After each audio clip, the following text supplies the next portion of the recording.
Hello, good afternoon. I-explain ko po kung paano gumagana yung code. So first, naglagay po tayo ng dito, scanner input.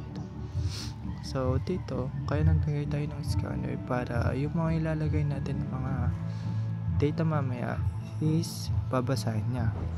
So next, dito naman tayo sa system.out.print. So dito naman is nag-print tayo ng interactivity score, which is dito natin nilalagay yung mga nakuha nating score. So bago tayo makapag-input ng score, kailangan natin maglagay ng data types, which is the double, and pinangalan natin sa activity. So itong na to is yung ilalagay natin na score is siya yung store. Kumbaga siya yung store sa data na ilalagay natin. So next, same ito naman sa same lang siya sa nauna dito. Same lang siya. Dito naman kasi sa project, presentation, midterm, final. Yan. Same lang siya sa naunang natin line. So di ko na po siya explain since same lang naman po siya. So dito naman tayo sa may double class standing here. So naglagay tayo ng double, then pinangalan natin siya sa class standing, and then equals to close parenthesis activity, which is dito ipagsasama-sama niya yung mga nakuha natin na score sa activity, project, and recitation, and i-divide niya by 3.0. So yun. Dito naman sa next line natin, double, ito na yung final grade natin. Double, tapos pinangalan natin sa final grade equals to class standing, which is itong class standing na to. Yung class standing, ito yung mga nakuha natin activity, project, plus recitation.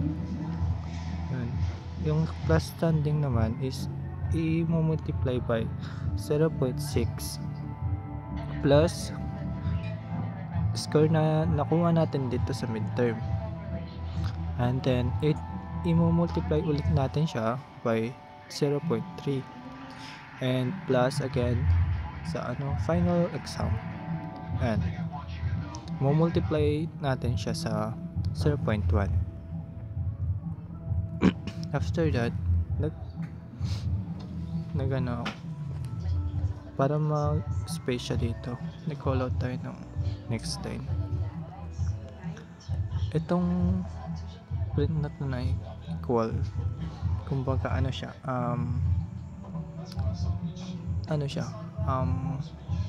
kasi yun, panghiwalay lang siya sa mga nakuha natin, yung mga output natin mamaya. So dito na tayo sa may system.out. Here, call out tayo ng system.out final grade, which is itong final grade na to. Dito ipiprint niya yung final grade natin. Ito yung plus final grade.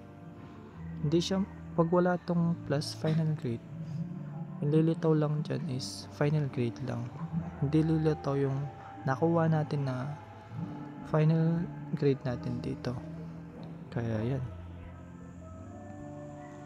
So dito naman sa next line natin, naglagay tayo ng condition. If final grade is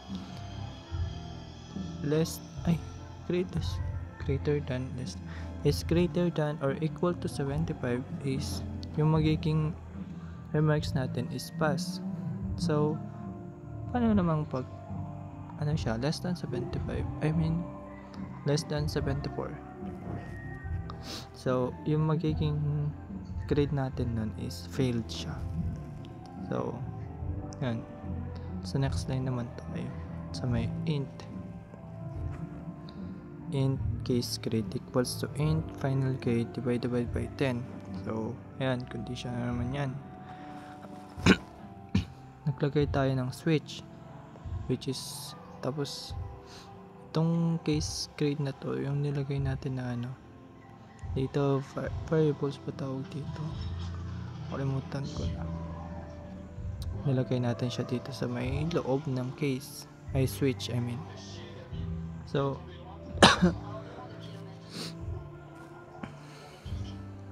dito naman sa system.out case plus case grade, kung halimbawa na lang, kung siya 90 below, I mean 90 up, 90 to 100 yung nakuha natin, yung ipiprint nun niya is yung excellent ito. Dito naman sa next line natin yung case 8. Pag na tayo, pag 90 below or 70 to, I mean 80 to 90, I mean yung magiging natin is very good. Yan. Dito naman is 75 to 80 yung magiging natin output is good. Dito naman pagpaksak na tayo so may field na pag 74 below. Yan. And lastly, dito sa pang close lang yan yung pinaka last. So let's try the code. I mean, i-run natin yung code. Papakita ko. Wait. Okay. So maglalagay tayo ng 100. Yan. 100, 100, 100, 100, 100. So yung magiging output nito is yung sa case 10, yung excellent. Tapos ayan,